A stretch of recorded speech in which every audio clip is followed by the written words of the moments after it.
Shout out sa aking pinsang aray na taga Lucena. Ang natimpla ho ay Master Chief, galing pa ho ay Lucena.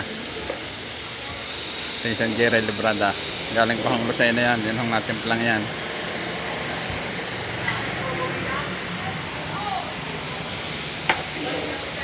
Magaling din hong dumali ng pagluluto yan, yan inaarkila din. Wala nga pulang-pula eh.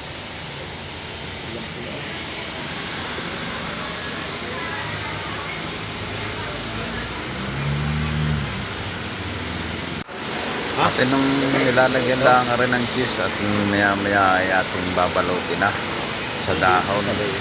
At ika nga yung sabi masarap daw ang balot sa dahon. Ika nga ay malinamnam. Lagyan natin ng masarap. No? Yan. Tapos, lagyan natin dalawang takal. No?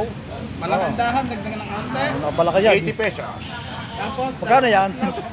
150 na yan. Wow naman! Wow! Talagang Wow! sumarap na. Umor ko din sa amin. Ang kalimang balot ng ating ka-vlogger na yan, si Boss Abit Ilagan. Yaw! Hindi binabalot na hong ating murkaw. Aw! Kasi pala ang pagbabalot ng murkaw din sa amin sa Batangas. Ang laki, Haha. hindi naman. Ay talagang. Ano ba ho siya?